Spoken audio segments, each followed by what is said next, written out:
Só vou perguntar essa vez aqui. Tem mais alguém aqui com alguma dor no seu corpo? Todo mundo bem para ouvir a palavra? Louvado seja Deus. Louvado seja Deus. Obrigado. Valeu. Obrigadão. Obrigado. Obrigado. Aleluia. Aleluia. Boa noite, irmãos. A graça e a paz.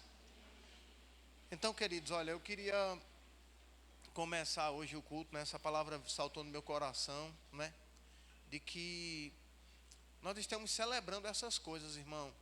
Às vezes nós celebramos sem muito entendimento ainda, mas quanto mais o entendimento aumentar em nós, mais de Deus, sabe? Nós vamos poder desfrutar, mais de Deus nós vamos poder fazer. Porque tudo que o inimigo quer, não é que eu e você celebremos algo em Deus sem entendimento daquilo, somente porque nós ouvimos e ficamos com aquele pensamento de que se um dia Deus quiser fazer. Não, irmão, deixa eu te dizer uma coisa, tudo já está feito. Eu agora preciso entender essa verdade, porque quando eu entendo, eu posso andar no estilo de vida que me leva a desfrutar dessas coisas. Porque é justamente a falta de conhecimento, né, que nos faz amarmos ao Senhor, vamos dizer assim, virmos à igreja, termos nossa Bíblia, até ler ela, mas enquanto aquela verdade não se torna uma realidade para nós, nós vamos ficar até com um bom conhecimento da palavra, sem poder desfrutar de muita coisa, porque o que nos leva de fato a desfrutar dessa realidade é nós termos convicção ao ponto de andarmos no estilo de vida que Deus quer. Não é somente em conhecer a palavra, irmão. Eu acredito que você pode conhecer pessoas que conhecem a Bíblia, que falam da Bíblia, e que a sua vida permanece ali, estagnada, estacionada, travada, infrutífera. E você diz, rapaz, fulano fala tanto da Bíblia, fulano conhece tanto a Bíblia. Eu já vi pessoas, como eu já falei aqui outras vezes, eu já vi pessoas em vídeos, né, mendigos na rua, e dizendo, no Salmo não sei o que diz isso, lá não sei o que diz isso, não sei o que diz aquilo, e lá no meio da rua um mendigo. E deixa eu te dizer uma coisa, querido, Jesus não veio como mendigo. Não, essa história, né, eu não sei se você já ouviu essa história. Quando chegar alguma pessoa na sua porta pedindo uma esmolinha com um saco nas costas, não negue não, que pode ser Jesus. Jesus não apareceu para ninguém, irmão, depois de ressuscitado com um saco nas costas, pedindo uma ajudinha. Jesus não apareceu para ninguém assim, e eu posso te garantir que Ele não vai aparecer para ninguém assim, irmão. Então nós precisamos a cada dia renovar a nossa mente, para que nós entendamos que tudo que nós estamos dentro hoje, foi anunciado muitos anos antes, irmão, de nós nascermos. Foi anunciado antes de Jesus nascer. Então Jesus nasceu com um propósito. Ele veio especificamente para um propósito. Às vezes tem pessoas, né, que para satirizar o negócio, diz assim, se casamento fosse bom, Jesus tinha casado. Jesus nem casou. Somente para tirar onda, não é para tirar resenha. Mas deixa eu te dizer uma coisa, Jesus não veio a essa terra com esse propósito, ele veio ensinar sobre. Mas ele não veio com esse propósito. Na verdade, né, ele veio dar a vida pela sua noiva, pela igreja que somos nós. E nós a cada dia precisamos ter esse entendimento que quando hoje nós estamos em uma posição, irmão, de que Deus está todos os dias nos favorecendo mesmo. Às vezes nós cantamos Deus se move, Deus se move, Deus se move, e podemos não estar provando do mover de Deus, porque só cantamos, né? E cantamos somente aquela primeira parte. Deus se move, mas eu também preciso me mover. Porque Deus se move em mim, mas eu preciso me mover nele. E Deus a cada dia vai precisando dessa comunhão, né? A palavra comunhão é agir é agir em parceria, é ter a participação. É por isso que a Bíblia diz que nós devemos nos tornar participantes da natureza divina. Ou as promessas, né, de Deus, ela nos faz escapar da corrupção que pela concupiscência há no mundo, e nos torna participantes da natureza divina. Quando eu compreendo o que Deus tem para a minha vida, meu irmão, eu só preciso vivê-la, porque as demais coisas serão acrescentadas. Você está comigo aqui mesmo? Então, hoje eu queria estar falando um pouco sobre isso. Ver a ceia, como diz na palavra, claro, né? É para nos lembrar, ou para nos trazer à memória tudo que a morte e ressurreição de Jesus nos deu. Querido, a morte de Jesus, ela levou consigo, né, toda maldição. Jesus não morreu, irmão, porque pecou. Jesus não morreu porque transgrediu a lei. Jesus não morreu porque ele errou. Jesus morreu pelos nossos erros e pecados, para pagar a sentença. E é interessante, né, porque a Bíblia diz que nós estávamos destinados à ira ou ao inferno, né? E Jesus tomou para si a maldição ao ponto dele descer lá, né? A Bíblia diz que ao terceiro dia o Espírito Santo ressuscitou das partes mais baixas da terra pela sua obediência. Vê, a Bíblia diz que Deus o ressuscitou pela sua obediência, por ele ter morrido pelos nossos pecados. E nós hoje precisamos entender que o que fazia de nós pecadores era a natureza. Não é a atitude, ou o ato, ou a prática. Não, irmão. Eu acredito que nós, a cada dia, né, se nós olharmos para trás, nós vamos ver quanta coisa, né, nós já deixamos de lado. Já entendemos que aquilo não nos dominava mais.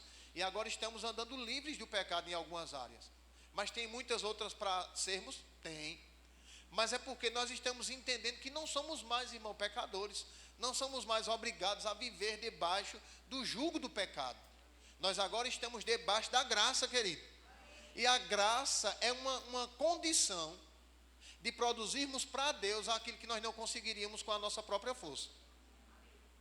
A graça foi aquela condição que nos puxou das trevas e nos trouxe para o reino de Deus. Nós agora fazemos parte de outro reino, irmão. E precisamos andar segundo os princípios dele. Há um decreto no reino de Deus. Se você é do reino de Deus, as pessoas precisam ver em você paz, justiça e alegria. Esses são os princípios que movem o reino, irmão. O reino de Deus não é movido por depressão, por angústia, por inveja, por mentira, por incapacidade. Não. Todas as pessoas que Deus trouxe para perto dele, Deus os capacitou a fazer coisas que eles sabiam. Hoje de manhã a gente esteve lá no centro de recuperação e o Senhor me deu uma palavra, né? Lá em Juízes, onde a gente leu aquela passagem do chamado de Gideão. Quando o Senhor chegou para Gideão e disse: Gideão, homem valente, o Senhor é contigo. Ele disse: o Senhor é comigo. Como é que o Senhor é comigo se a gente está vivendo dessa forma? Faz um bom tempo que tudo que a gente arruma, o inimigo vem e toma. Tudo que a gente arruma, o inimigo vem e destrói. Ele disse: não, se levante nessa força e vá, porque eu serei contigo. Amém. E a partir daquele dia, irmão, Gideão começou a desenvolver um relacionamento com Deus. Hoje nós sabemos que a maneira que ele usou para desenvolver um relacionamento de confiança não é mais o nosso, porque nós temos o Espírito Santo dentro de nós, que testifica com o nosso espírito. Está comigo aqui? Mas Gideão começou dizendo: Senhor, eu vou ter esse capuz de algodão aqui, molha ao redor, e se o capuz estiver enxuto de manhã, eu sei que foi o Senhor que falou. E o Senhor fez do jeito que ele pediu. Ele disse: mas olha, não fique irado comigo, não. Eu vou deixar outro capuz de algodão aqui, e molhe só ele e deixa ao redor enxuto. E Gideão começou confiando no Senhor, irmão, aprendendo a confiar em Deus, ao ponto do Senhor dizer: convoque o povo agora.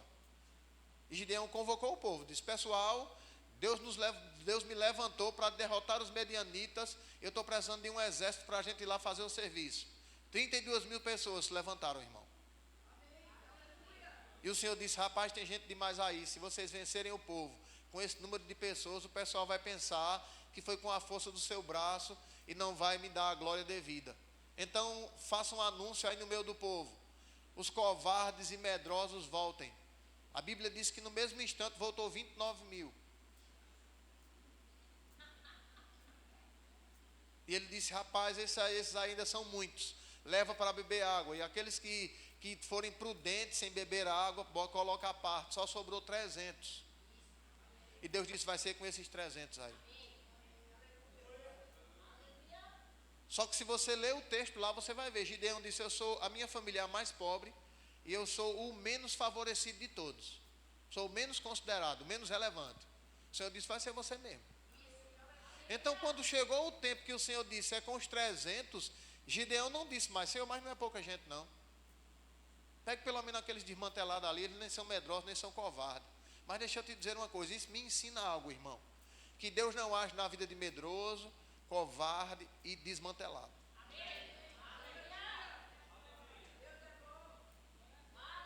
Então nós precisamos a cada dia nos ajustar pela palavra. Você está comigo aqui? Porque entramos em algo, irmão, que já foi feito. Eu não sei você, eu fico naquela, sabe? Digo, mas Senhor, e eu preciso mergulhar um pouco mais, porque eu sei que isso aqui é meu já. Mas eu preciso estar habilitado para desfrutar. Não é que Deus vai me dar, Ele já me deu tudo. Não só foi a mim não, deu a você também. Só que a Bíblia diz, né? Que enquanto você não chega na condição de desfrutar, você fica privado. Então, a decisão de crescer ou não está na mão de Deus, irmão. Ele está só esperando. Já falei aqui, eu acredito que muitas vezes, né? Nós, como pais, eu tenho 3 filhos. E você sabe que é desse jeito. O filho está para nascer, a gente compra um enxoval. Ninguém compra somente roupa para o primeiro mês. Compra para o primeiro, para o segundo, para o terceiro, para o quarto, para o quinto, para o sexto, para o sétimo, para o oitavo, para o nono, para o 11º até para 1 ano. E ainda ganha roupa para 2 anos. O menino nem nasceu ainda, já tem roupa de 2 anos. Então nós nem tínhamos nascido de novo ainda. Deus já tinha preparado tudo para nós. Aí nós nascemos. Mas só podemos usar roupa de 1 mês. Né? Tem gente que faz chá de fralda, ganha fralda P, PP, GG, XG. O menino nem consegue nem usar a fralda que já tem lá para ele. Deixa eu dizer para você uma coisa, irmão. Tem coisas que nós ainda não desfrutamos porque Deus está esperando a gente crescer. Mas já é seu. Diga, já é meu. Já é nosso, irmão. Às vezes eu fico pensando, né? Tem coisas que nós ainda nem provamos que já está preparado para nós, irmão. Meu Deus, eu não acredito, sabe? Que quando essa compreensão chega, nós não tenhamos desejo de crescer. Precisamos desejar crescer, irmão. Em Deus. E eu não ia nem falar isso, meu Deus do céu, mas vamos lá. Efésios capítulo 1, ou capítulo 4.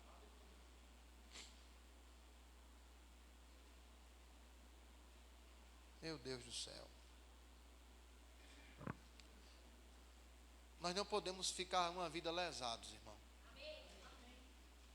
Eu sei que você pode ter vivido em um meio onde as pessoas foram todas seu bisavô, avô, pai, todo mundo foi limitado ali, né? E você cresce naquela limitação, né? Tem filho, vamos dizer assim, que você cresceu em uma família que o pessoal nunca passou de uma bicicleta, e você diz, meu alvo é uma bicicleta. Mas Deus está dizendo, meu alvo para você é ser uma pessoa bem-sucedida. Só que aquela cultura, ela aprisiona o povo, ao ponto do povo viver uma vida aprisionado. E tem pessoas, eu não sei se você sabe disso, irmão. Tem algumas pessoas, né? Isso não é errado, pelo amor de Deus, entenda o que eu vou falar agora. Tem muitas pessoas que o alvo dela é se formar na vida. Embora que ela nunca arrume um emprego com a formação que ela fez, mas o alvo dela é se formar. Ela vai ficar com aquilo como um troféu. Eu me formei, eu me formei, eu me formei. A tua formação te colocou em qual patamar? Não sei, não é porque é complicado, é porque é difícil. Porque aquilo era o alvo, o ápice da pessoa, irmão. E na verdade, quando nós vamos entendendo a palavra, nós vamos entendendo que uma formação é somente uma porta para nós entrarmos em uma camada da sociedade que vamos revelar a vontade de Deus de uma forma poderosa lá. Você entende o que eu estou falando? Eu ouvi uma frase nesses dias, irmão. O emprego de uma pessoa não é o propósito dela. É o meio pelo qual ela pode adquirir recursos para cumprir o seu propósito.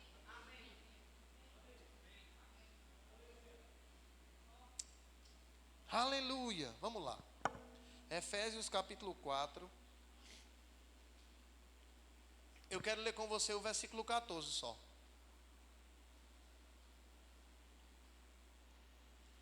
Meu Deus do céu.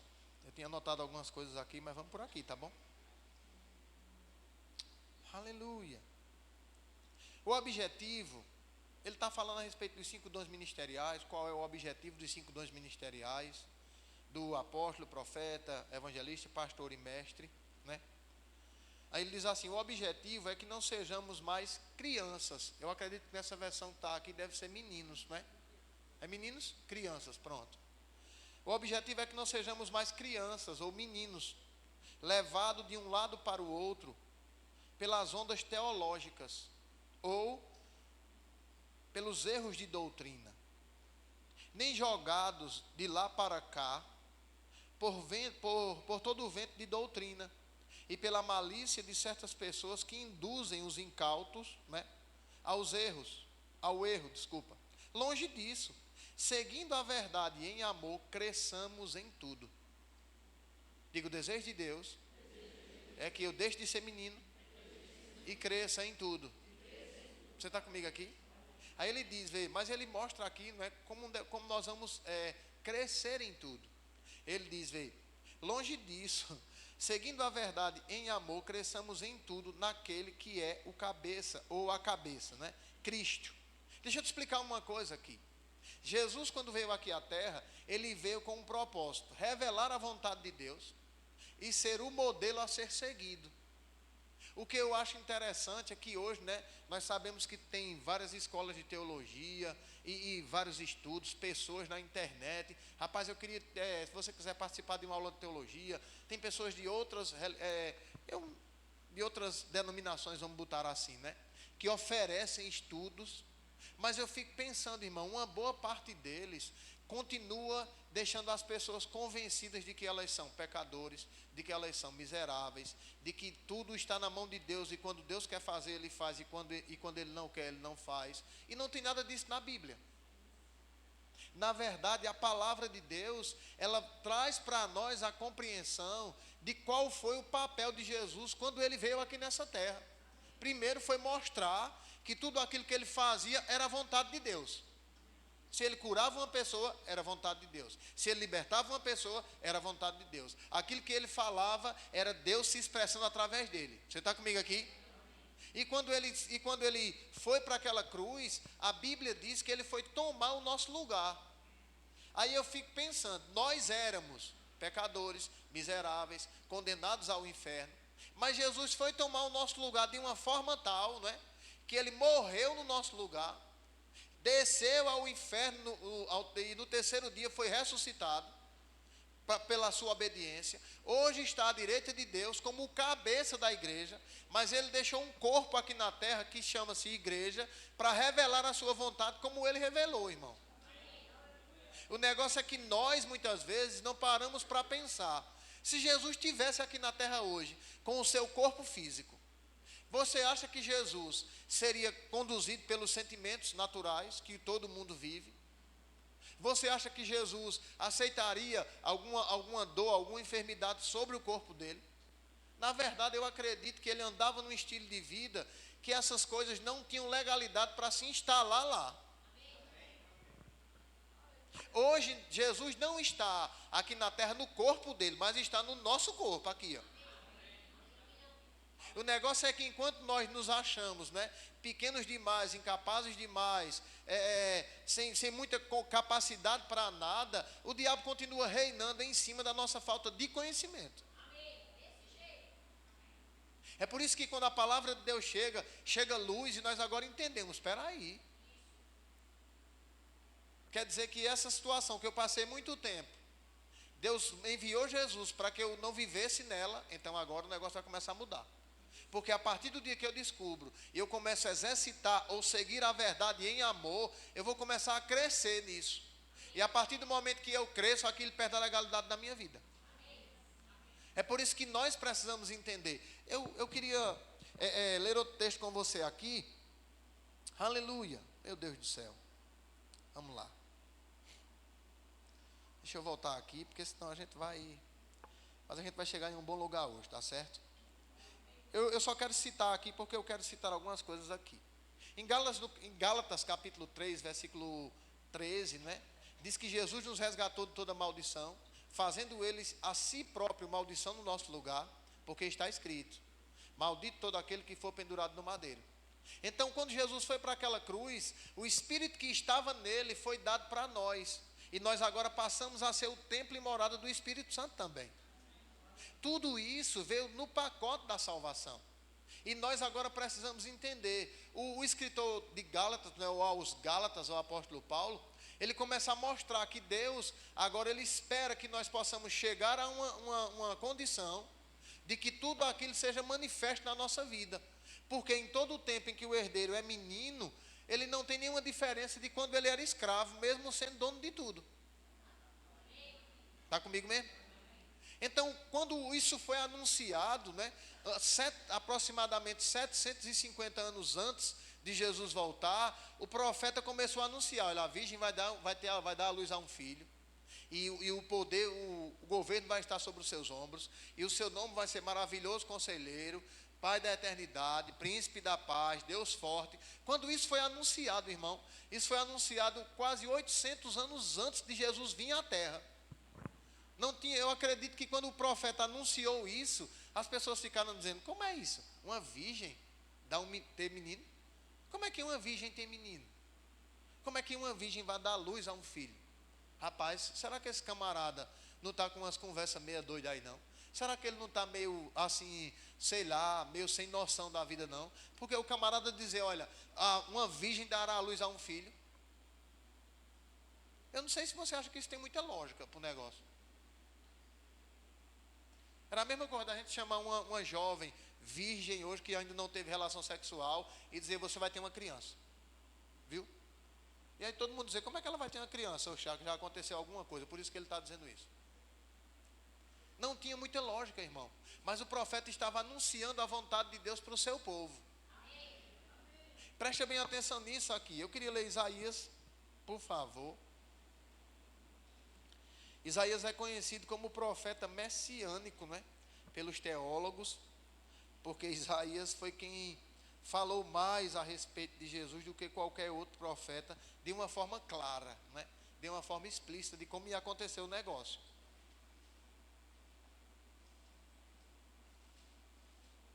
O texto que a gente costumeiramente usa para a ceia, não é? Isaías 53, tem algumas coisas interessantes lá e vamos lá, vamos ver se o Senhor vai nos permitir ir para lá.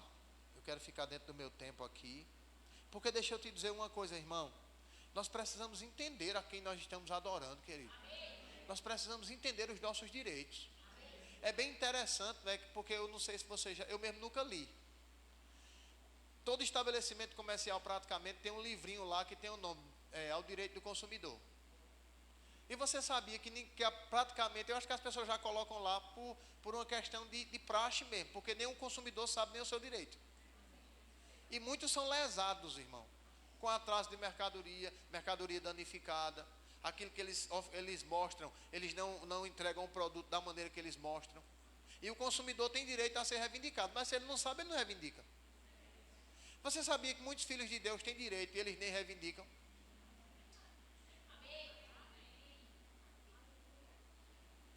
Eu não sei se no livro Direito do Consumidor, não é, também tem os deveres do consumidor, porque se você compra e não paga, você não tem direito de levar, não é?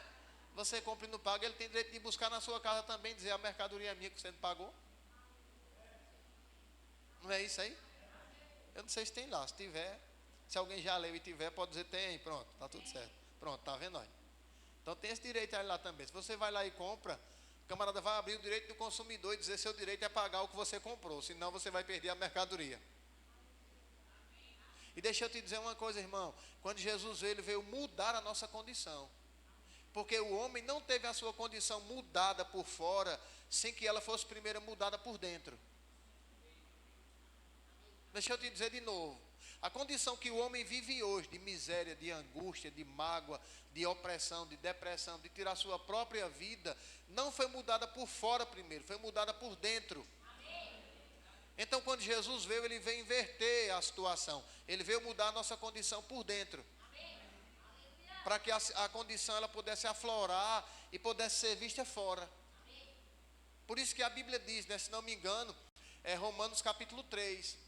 A Bíblia diz que o homem sem Jesus, né, tem pessoas que usam esse texto totalmente fora do contexto, para dizer que o homem é miserável, não há nele paz, os seus passos derramam sangue, a sua boca é um sepulcro aberto. Ele está dando um diagnóstico do homem sem Jesus.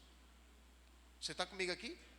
Mas se você continuar lendo o livro de Romanos, você vai ver que no mesmo texto de Romanos 3, ele vai dizer: e agora são justificados gratuitamente pela fé no sangue de Jesus.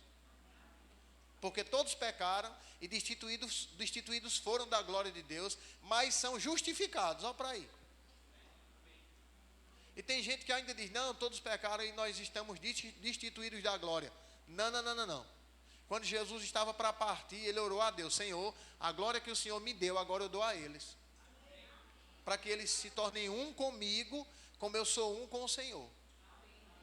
Está comigo aqui? Então aqui em Isaías, vamos para cá, senão a gente vai atropelar os passos aqui e a gente vai correr.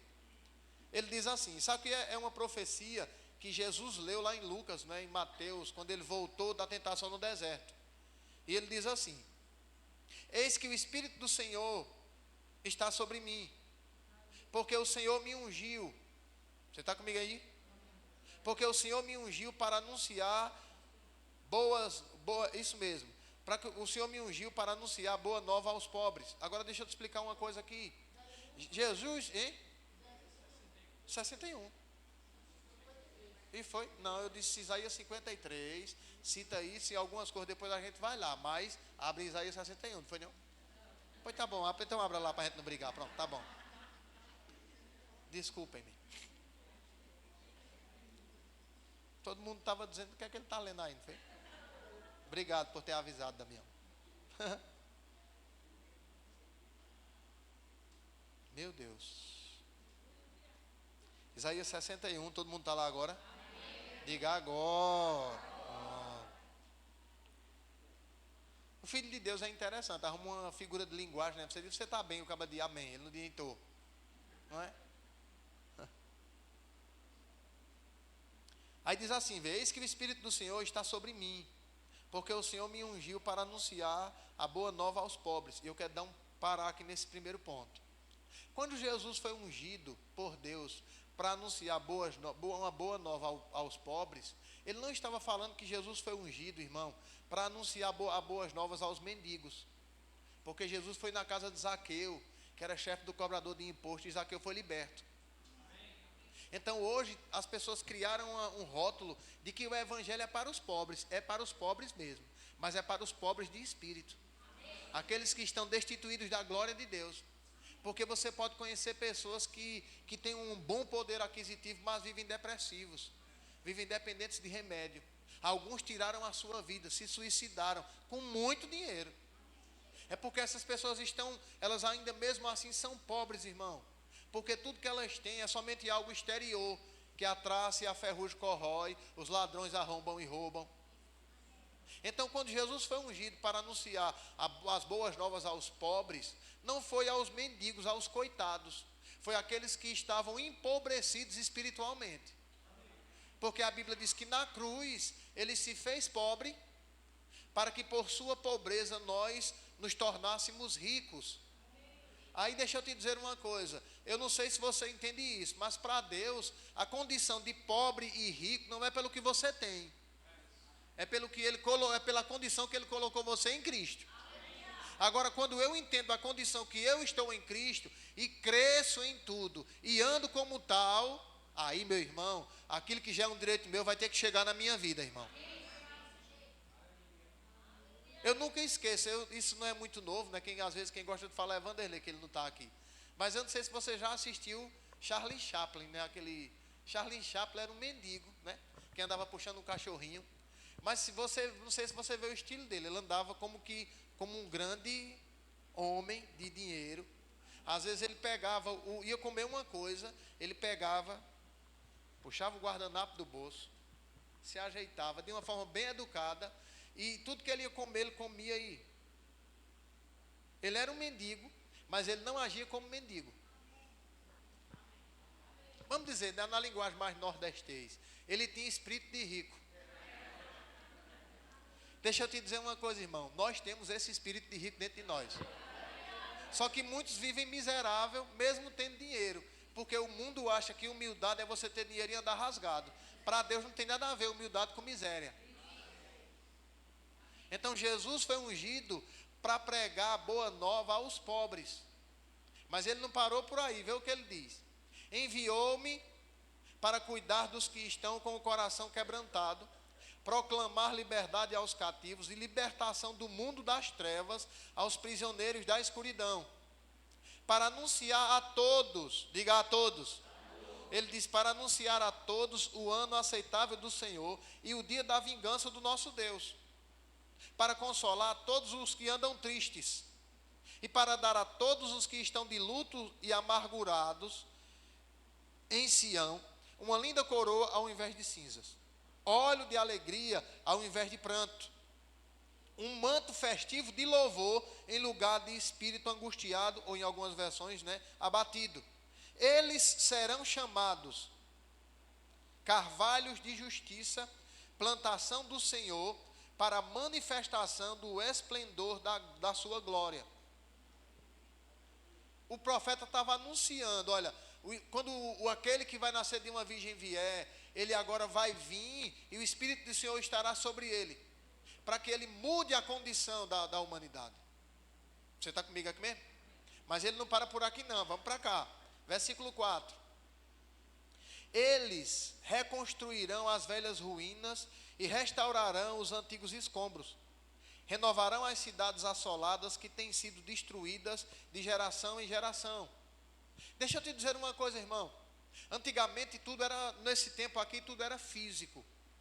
E a linguagem era física.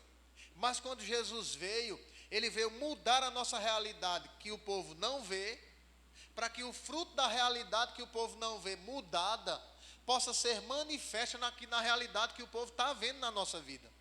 É por isso que uma vida que tem Jesus, irmão, ela não pode ficar da mesma forma. Eu vou citar um exemplo. Vamos dizer que toda a minha geração, meu bisavô casou e separou, viveu uma vida promíscua. Meu avô casou, viveu uma vida promíscua. Eu não estou dizendo que não foi assim não, pelo amor de Deus. Mas vamos dizer que isso fosse uma maldição geracional. Quando Jesus chegou na minha vida, irmão, não é porque a família dele não deu certo, a do outro não deu certo, a do outro não deu certo. Isso para na minha família, irmão. Porque a Bíblia diz que ele restaurará as cidades destruídas de geração em geração. É aquela pessoa que diz, olha, meu avô morreu de diabetes, minha mãe de diabetes, meu pai de diabetes, e agora o médico já perguntou, alguém na sua família tem diabetes? Você está comigo aqui? Porque o médico vai querer saber sua árvore genealógica, para lhe dar um diagnóstico por uma coisa que você vai dizer que está sentindo. Ele nem lhe examinou ainda, mas ele vai dizer, provavelmente você tem isso. E uma vez eu vi um pregador falando, que o médico trabalha com sintoma. Aquilo que você está sentindo, ele diz, toma para tu. E muitos aceitam e voltam já com algum sentimento estranho, porque recebeu algo por causa de um sentimento. Mas quando nós não andamos por sentimento, querido, não importa o que estivermos sentindo, Jesus já levou. Você está me entendendo aqui o que eu estou falando essa noite? Só que nós precisamos ter entendimento, irmão, dessa realidade, porque senão vai ser algo que nós estamos sentindo. Meu Deus, vamos lá. Estrangeiros estarão aí para apacentar os vossos rebanhos. Pessoas de outras nações trabalharão em vossos campos e vinhas. Contudo, sereis chamados sacerdotes do Senhor, ministros do nosso Deus. Alimentar-vos-ei das riquezas das nações, havereis de suceder na sua glória. Em lugar da vergonha que tendes sofrido, tereis porção dobrada de honra. Em vez de humilhação, bradareis de alegria ou de júbilo em vossa herança, porque recebereis porção dobrada em sua terra e terás alegria eterna. Algumas versões dizem alegria perpétua. Deixa eu te dizer uma coisa, irmão. Quando o profeta falou isso aqui, nada estava acontecendo ainda. Ele só estava anunciando algo novo que ia chegar para a vida deles. Porque a Bíblia, toda a Bíblia, ela vai ter uma essência profética acontecendo nela. Porque as coisas sempre serão anunciadas antes de acontecer. Mas elas só acontecem para aqueles que se apegam à palavra e andam pela fé. E fé não é para aquele que só acredita quando vê. Fé é para aquele que celebra quando ainda nem está pegando em nada. Você está comigo aqui? É por isso que nós precisamos ler a palavra, meu irmão, entendendo que é Deus falando conosco, irmão, coisas que vão acontecer mais na frente. Ou que já aconteceram conosco em Cristo E nós agora precisamos ter tanta convicção que mesmo sem nenhum emprego, eu celebro por minhas necessidades supridas. Mesmo tendo, mesmo tendo algum sintoma, eu celebro porque eu já sou curado. O negócio é que enquanto eu não entendo, eu vou ficar com aquela luta que todo mundo vive. Como é que eu vou celebrar porque eu sou curado se eu ainda estou sentindo isso? Porque quem anda pela fé não anda pelo que sente, anda pelo que crê. E a maior prova que nós andamos pelo que cremos é a maneira com que nós estamos falando. As pessoas vão identificar rapidamente em nós, irmão, os céus. Eles vão identificar o que nós estamos crendo por aquilo que nós estamos falando constantemente. Não é falando o que o pastor disse. Não é falando porque eu vi aquele rapaz falar na internet. Não é porque eu vi aquele pastor dizer. É porque eu sustento a minha confissão. Porque eu creio que aquele que fez a promessa é poderoso para cumprir.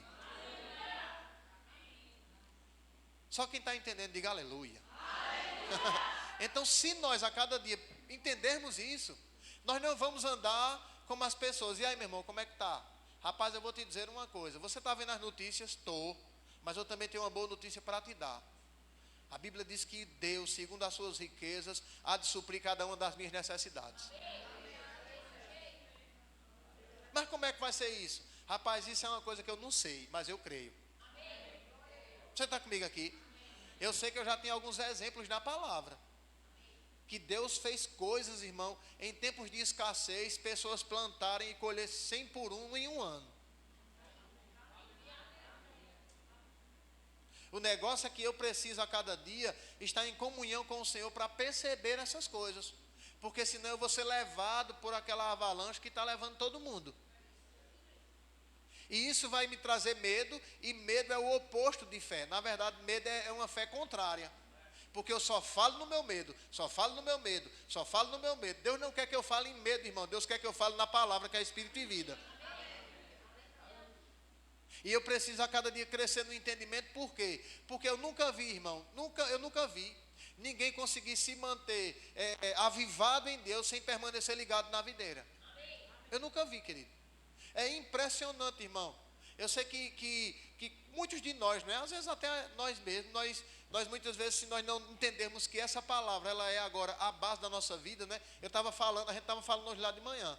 Quando a gente foi para Recife, uma das irmãs que ministrou lá, ela trouxe uma ilustração, né, da vida cheia do Espírito, com os ingredientes de um bolo.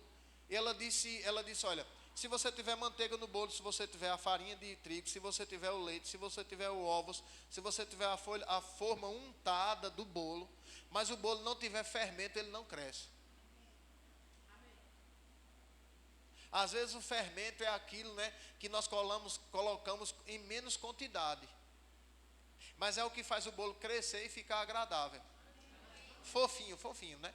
Tem gente que faz bolo e às vezes, hoje a maioria das massas de fermento, né, facilita tudo porque já vem de bolo, já vem com fermento e tudo.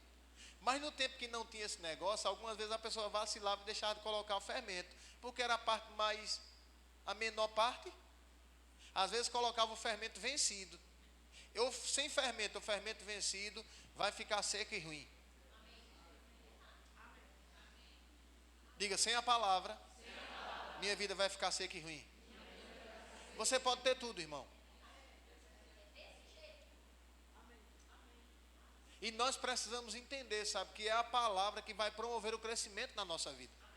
Porque aqui o profeta estava anunciando, e lá na frente, tudo que Jesus fazia. Se você ler Mateus capítulo 8, a Bíblia diz que ao cair da tarde trouxeram muitos endemoniados e enfermos, e ele com a sua palavra curou os enfermos e expulsou os demônios, para que se cumprisse o que fora dito pelo profeta Isaías. Você está comigo aqui? Eu expliquei aqui essa semana, né? Que quando Mateus escreveu aquilo ali, Mateus escreveu depois da morte e ressurreição, já com a revelação.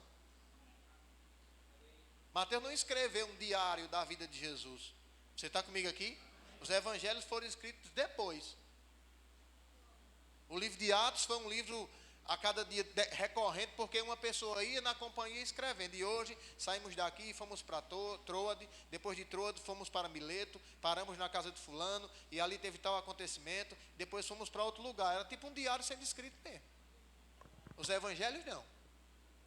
Os evangelhos foram escritos às pessoas que presenciaram os fatos, que participaram dos fatos e escreveram, irmão.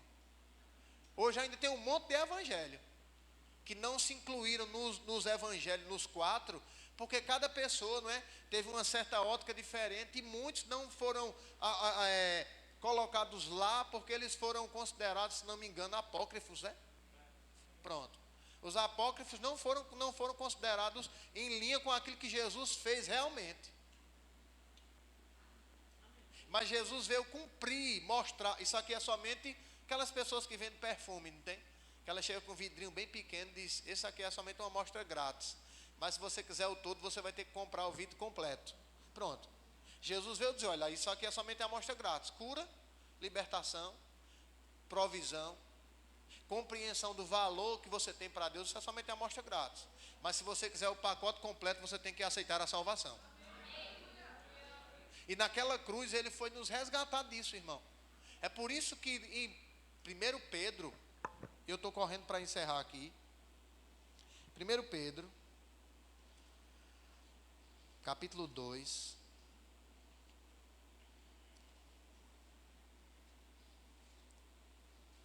O pacote da salvação não foi em vão, ou não foi sem propósito.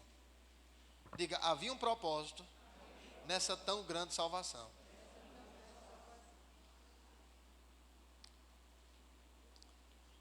Aleluia. 1 Pedro capítulo 2, versículo 9.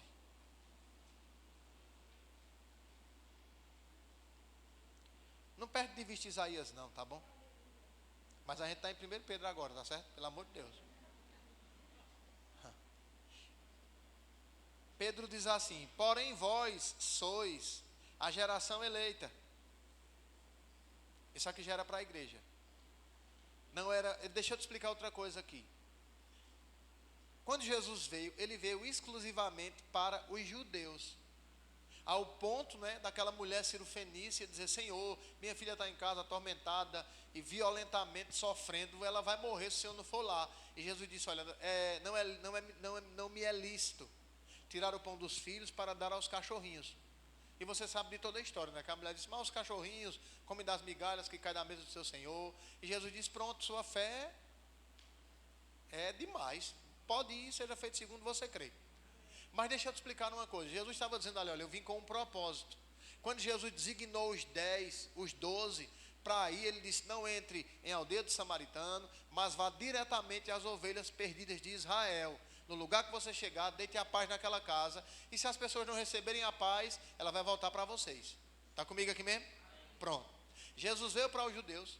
Só que a Bíblia diz, né, em João capítulo 1, versículo 12, que os judeus não o receberam. Porque os judeus, eles tinham um histórico de pessoas que se levantavam como rei para uma guerra física. Para guerrear, tomar de volta o reino, né, como foi com Davi e outros. Mas Jesus não veio para uma guerra física. Jesus veio para anular o poder do pecado no espírito do homem. Está comigo aqui? Pronto.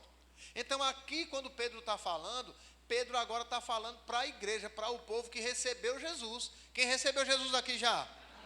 Vê o que Pedro está dizendo aqui. Ele diz assim: porém vós sois a geração eleita, o sacerdócio real. Eu até poderia acrescentar aqui: o sacerdote real, que Isaías estava profetizando 750 anos antes de Jesus vir. Porque o sacerdote, na velha aliança, tinha a responsabilidade de representar o povo diante de Deus e representar a resposta de Deus para diante do povo. Então nós sabemos que nós agora, irmão, somos aqueles que somos os intercessores daqueles que ainda não têm Jesus, mas também temos a responsabilidade de revelar Jesus para aqueles que ainda não têm Ele. Está comigo aqui? O sacerdote apresentava o sacrifício para que Deus desse a resposta e ele trouxesse para o povo a condição de poder desfrutar de algo de Deus, que nem era permanente, porque permanente só foi em Cristo. Eu quero te dizer uma coisa, irmão: o sacrifício já foi feito. Nós agora podemos entrar no Santo dos Santos sem nenhuma condenação, porque fomos lavados pelo sangue de Jesus, irmão. Aí por isso que ele está dizendo aqui: vós, porém, sois a geração eleita, o sacerdócio real, o povo de propriedade exclusiva de Deus. Eu falei isso aqui essa semana. Preste bem atenção nisso, irmão. Uma propriedade exclusiva é aquela que só o dono usa e quem ele quer que use. Eu tinha falado aqui nesses dias, né? Se não me engano, eu não sei qual foi o dia dessa semana que eu ministrei aqui. Mas eu disse, já parou, pronto. Vamos dizer assim, tem pessoas, irmão, que essas pessoas que começam a se tornar influencers digitais, é bem interessante, né? Elas compram logo 2 celulares. Um é só para usar para o trabalho dela. O outro é para ela fazer ligações, jogar, fazer uma coisa e outra. Você está comigo aqui? Mas esse aqui é exclusivo só para fazer meu trabalho. Quem está comigo aqui? Não sei se você já viu, eu já vi pessoas que andam com 2 celulares. Não é porque ela recebe muita ligação, não. É porque ela sabe, esse aqui é só para o trabalho. Esse aqui é para o meu dia a dia. Deixa eu te dizer uma coisa, irmão. Jesus nos comprou para o serviço dele. Só que nós não entendemos bem e nós queremos viver a nossa vida para as coisas do dia a dia, mais do que para o serviço do Senhor. Então já parou para pensar, eu disse essa semana aqui, eu disse, já parou para pensar, se nós pudéssemos ter uma audiência com Jesus e dissesse, olha, deixa eu te explicar uma coisa, eu comprei você, eu paguei o preço, eu morri no seu lugar, eu dei a minha vida para habitar em você e tomei a sua morte tomei a morte que estava em você para mim. Por isso que eu fui para o inferno no seu lugar. Então agora você precisa entender que você é de fato um sacerdote real, você é uma nação santa, você é um povo de propriedade exclusiva de Deus. Agora você precisa entender que em primeiro lugar precisa estar a minha vontade na sua vida. As outras coisas, se der, você faz. Você está comigo aqui? Agora nós não vivemos assim. Nós estamos fazendo todas as coisas e se der a gente dá um tempinho para Jesus. Aí deixa eu te explicar uma coisa. Esse é um dos motivos que a nossa vida não frutifica segundo a videira que nós estamos ligados. E eu sei disso, irmão. Olha, eu vou te dizer uma coisa. Para vivermos uma vida para Jesus, nós não precisamos deixar de trabalhar, deixar de estudar, deixar de nos relacionar. Pelo contrário, na verdade é nesses ambientes que Ele quer ver a nossa vida sendo revelando Ele por onde nós passarmos. É aquela pessoa que é justa, aquele funcionário que é fiel, aquela pessoa que sempre faz as coisas com excelência, é aquela pessoa que está no meio, mas não anda como todo mundo do meio. Paulo fala uma coisa bem interessante, irmão. Ele diz, se fôssemos para nós viver longe dos adúlteros, impuros, e outras coisas que ele fala, seria necessário que nós saíssemos do mundo. Mas Deus não quer nos tirar do mundo. Deus quer que nós estejamos no mundo, mas não como o mundo anda, agora como luz dentre as trevas. Você está comigo aqui? Então nós precisamos se deixar convencer que nós fomos comprados para estar a serviço do Senhor, irmão. É por isso que a Bíblia diz que é nele, por ele e para ele que são todas as coisas. Deus não nos comprou, irmão, para melhorar a nossa vida e dizer aproveite enquanto você pode. Não, Ele nos comprou e quer nos equipar, nos suprir, nos capacitar, nos fazer ter em abundância com um propósito, irmão. Que nós possamos revelá-lo, que nós possamos a cada dia propagar o seu reino, que nós possamos a cada dia promover o seu reino, porque um dia nós vamos estar diante do Senhor, recebendo por aquilo que fizemos por meio do corpo, irmão. Você entende o que eu estou falando? Nesse dia a gente até estava conversando. Irmão, deixa eu te dizer uma coisa. A pessoa que pensa em somente aproveitar a sua vida, ela pode perdê-la para a vida eterna, irmão. Quem disse foi Jesus. Eu só estou emprestando minha voz para você ficar sabendo disso. E nós precisamos ser criteriosos. Por quê? Porque deixa eu te dizer uma coisa, irmão. Todo estilo de vida que as pessoas decidem viver, elas são intensos nisso. Elas são intensas, irmão, em todo estilo de vida. Se você for na internet, bota lá, tem pessoas que decidem viver um estilo de vida de andarilho. Eles pegam, irmão, do mundo todinho, numa Kombi, numa bicicleta, numa moto, mas eles são intensos, não importa o que eles enfrentem, eles vão e botam a cara, e com a cara e a coragem, muitos. E vão, irmão. Às vezes o Filho de Deus não está disposto a fazer o mínimo de esforço para revelar Deus no seu trabalho, para revelar Deus na sua família. E queremos muita coisa, mas ainda fazemos pouco. Deixa eu te dizer uma coisa, irmão. Nós precisamos entender uma coisa. O nível de entrega que nós temos dado para Deus é o nível que Deus pode corresponder para a nossa vida.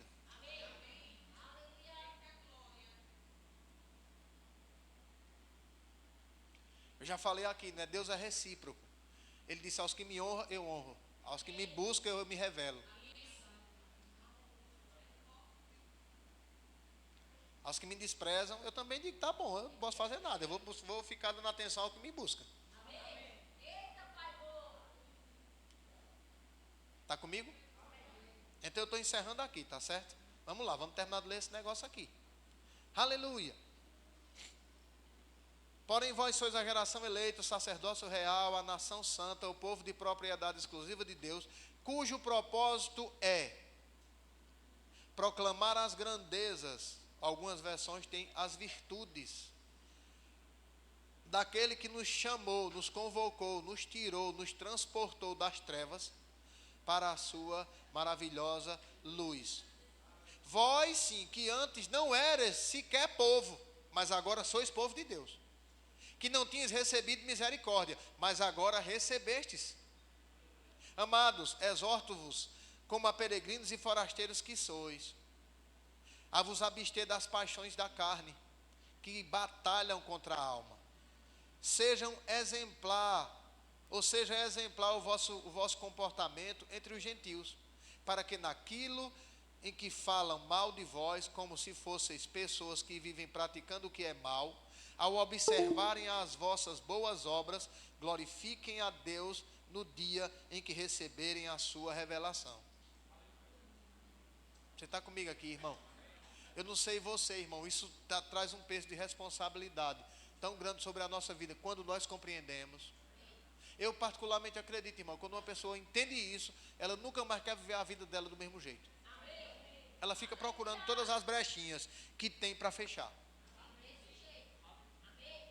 Eu sempre digo aqui, irmão, quando eu conheci Jesus, eu vivia junto com o Márcio, já fazia 6 anos. E quando nós conhecemos Jesus, a gente não tinha condição nem de comprar o bolo do casamento. Eu digo: a gente vai casar. Mas como é que vai ser? Eu digo: não, a gente vai ir lá, vende o som que a gente tinha, um som bem moderno, um gravador CCE de 2 decks, pretinho. Eu digo: a gente vende esse som e paga o casamento e casa. E a festa? Eu digo: a gente faz quando todo mundo fosse embora. E está tudo certo, porque isso foi para mim entendimento. Eu não fiquei dizendo: não, eu já sei que eu tenho que casar, mas eu quero casar quando eu tiver condição de fazer uma festa. E se Jesus voltar, eu perder a festa e perder a eternidade? Eu nem. Você entende o que eu estou falando? Eu estou falando isso, meu irmão, mas isso foram muitas outras coisas que foram acontecendo.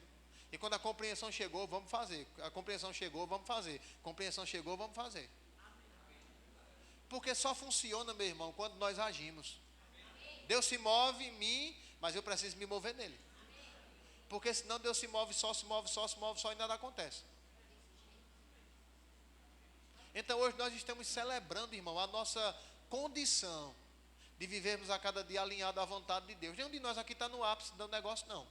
Mas eu quero te dizer uma coisa: deseja subir degraus, irmão. Você precisa desejar crescer, querido. Porque senão você vai viver uma vida mirrada todo o tempo. E Deus não nos chamou para viver uma vida mirrada. Você está comigo mesmo? Então eu queria que você ficasse de pé. Espero que você tenha sido abençoado. Era o que a gente tinha para hoje. Meu Deus. E eu queria que o pessoal começasse solando alguma coisa aí, tá bom? E eu queria perguntar isso, né? Que nós sempre perguntamos aqui. Se tem alguém aqui essa noite que ainda não confessou a Jesus como Senhor e Salvador de sua vida, e deseja fazer isso essa noite, você vai participar da mesa, porque a ceia é do Senhor, e a ceia é para os filhos. Então, se você está aqui essa noite, e você ainda não confessou a Jesus como Senhor e Salvador de sua vida, e deseja fazer isso, eu quero te dizer uma coisa, meu irmão. Nenhum de nós aqui sabe o dia de amanhã, não é? E nós precisamos ser rápidos nisso. Eu sei que eu mesmo, irmão, graças a Deus, eu tive tanta oportunidade de receber Jesus. E graças a Deus que deu tempo. Mas eu não sei se você sabe, irmão, tem pessoas que não dá. Porque elas não sabem do dia de amanhã. Nós precisamos ser rápidos nisso, sabe? Eu não estou aqui querendo te fazer medo, não. Mas quantas pessoas vão dormir e não acordam mais? Partiram. Para onde? Se estavam com Jesus, andando em linha com a vontade de Deus, dentro do pouquinho que sabia, eu sei para onde elas foram, irmão. E aquelas que não estavam? E aquelas que nem tinham Jesus como Senhor e Salvador de sua vida? Eu também sei, não foram para um lugar bom, não. Mas pastor, e por que Deus não deu a oportunidade? Quem disse que Deus não deu a oportunidade? Então se você está aqui hoje e não confessou Jesus ainda, você pode fazer isso hoje. Você vai se tornar filho de Deus, vai nascer de novo, já vai entrar na família de Deus com todo enxoval pronto para a tua vida. Mas você vai precisar crescer para ir desfrutando de cada etapa dela.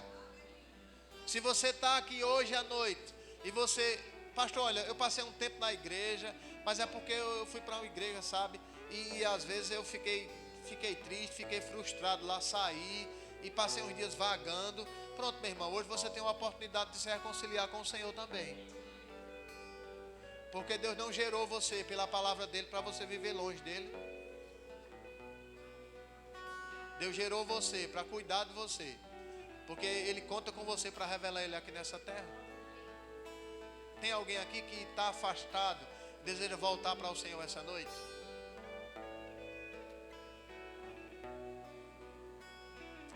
Se você está aqui essa noite, está afastado do Senhor, Ele está lhe chamando. Amém? Tudo bem. Então nós vamos cear, queridos. O pessoal vai distribuir a ceia, tá certo? Pastor, quem pode cear? Quem é filho de Deus? Eu falei, dei algum toque para você aqui essa noite, né? Pastor, eu não sou batizado nas águas. Não tem nenhum problema, irmão. E nenhum texto da Bíblia mostra que a pessoa precisa ser batizada nas águas para ceiar. Mas a Bíblia ensina que toda pessoa que nasceu de novo também precisa ser batizada nas águas, né? Eu acredito que nesse nosso mês de aniversário, em março, nós vamos estar realizando mais um batismo nas águas aqui, tá bom? Então, se você ainda não é batizado nas águas, começa a dar o teu nome ao pessoal lá do balcão, certo? Para a gente, nós temos um número de pessoas para nós realizarmos outro batismo aqui. Agora, pastor, olha, é o seguinte, eu vivo junto. O que te impede de casar? Porque para o mundo, viver junto e viver bem já está bom demais, né? Porque até fizeram um forrozinho aí, se casamento fosse bom, não precisava de testemunha. Para que padre e para que juiz? Se o importante é a gente ser feliz. Mas isso é para o mundo, irmão. Quando duas pessoas se unem, né? Homem e mulher, hoje tem até que explicar direito. Quando homem e mulher se unem para viver uma vida sexual fora da legalidade, tanto pela lei natural e longe da bênção de Deus, eles estão em fornicação, irmão. E Jesus volta, a pessoa fica. Então eu não aconselho uma pessoa que esteja nessa condição a ceiar. Porque não é a ceia, é a condição que você está. Lembra que a ceia é a celebração da nossa libertação. E como é que eu celebro minha libertação e eu estou escravo? Tem muita coisa para a gente melhorar ainda.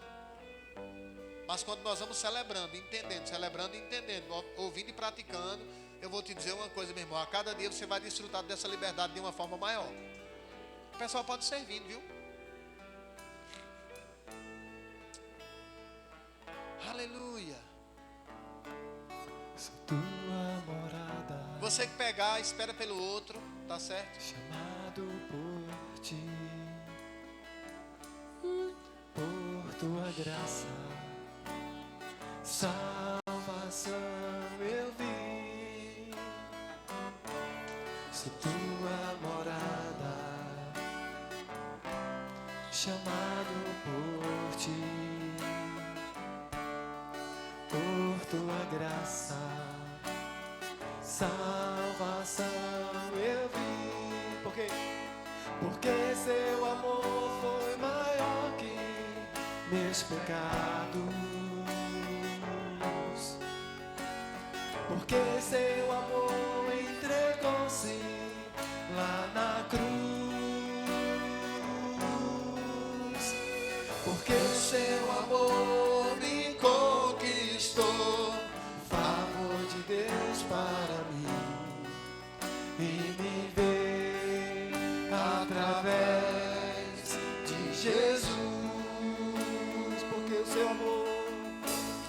porque seu amor foi maior que meus pecados. Porque seu amor entregou-se lá na cruz. Porque seu amor me conquistou, favor de Deus para mim, e me vê através de Jesus.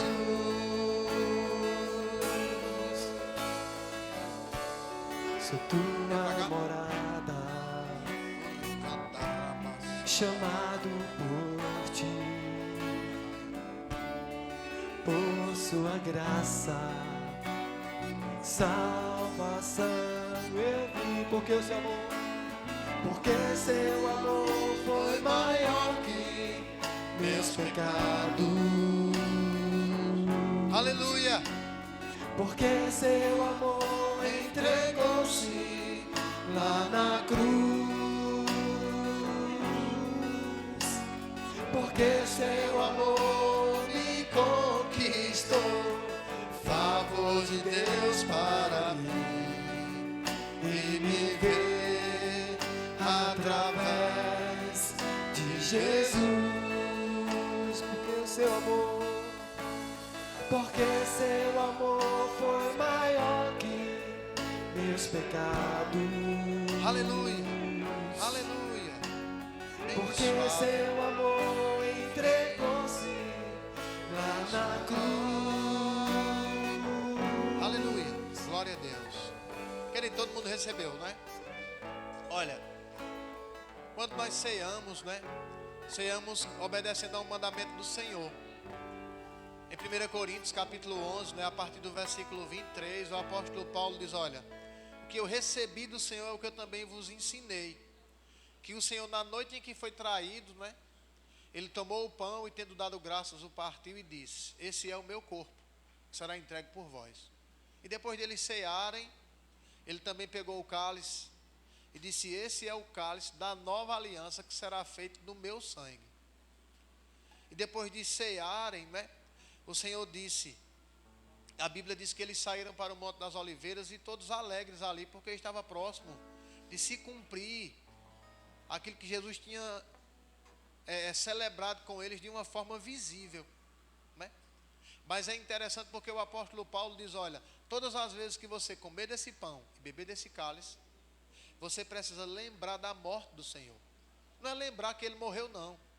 É lembrar os benefícios da morte dele pela nossa vida, até que ele venha. Então a ceia do Senhor é algo que a igreja celebra na expectativa de que um dia, meu irmão, o Senhor vai voltar para nos buscar, querido. E a Bíblia fala da ceia das bodas do cordeiro, sabe? Eu não sei qual é o lado que eu vou ficar, não sei qual é a distância que eu vou ficar, eu sei que eu vou estar lá, irmão. Mas eu quero te dizer uma coisa: o corpo representa os pecados e as enfermidades que ele levou sobre si. O sangue representa a vida que ele derramou na morte para que nós tivéssemos vida. Então eu queria somente orar com você por esses elementos. Eu queria que você trocasse o cálice com a pessoa que está do seu lado, tá certo? Pai, em nome de Jesus, queremos te louvar, Senhor, por esses elementos que nos levam a lembrar, Senhor, dessa tão grande salvação que o Senhor providenciou para nós naquela cruz, onde Ele deu o seu corpo para levar todas as nossas enfermidades e o nosso pecado, e do seu sangue, que trouxe para nós vida, e vida em abundância. Muito obrigado, Pai, por não nos deixar perder de vista essas coisas, que tem feito com que a cada dia a nossa vida possa exalar o bom perfume de Cristo. Em nome de Jesus Cristo. Você pode comer do pão, você pode beber do vinho.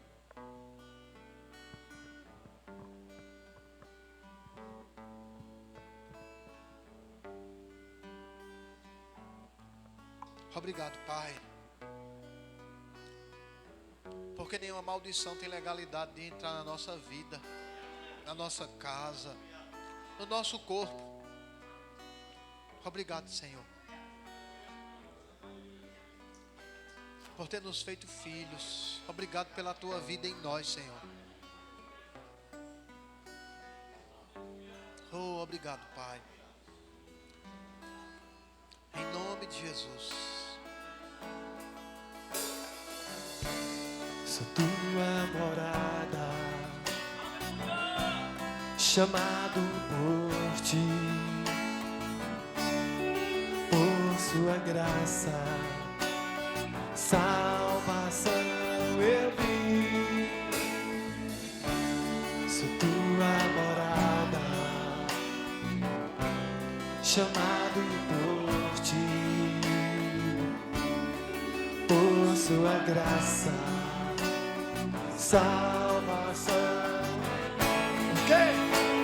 Porque seu amor foi maior que meus pecados. Porque seu amor entregou-se lá na cruz. Porque seu amor me conquistou, favor de Deus para mim, e me vê através de Jesus. Aleluia. Então, amada, então nesse mesmo, você pode sair e ofertar também, né? Chegou a hora de honrar também o Senhor com os seus bens, com as primícias. Então, sai do teu lugar com alegria.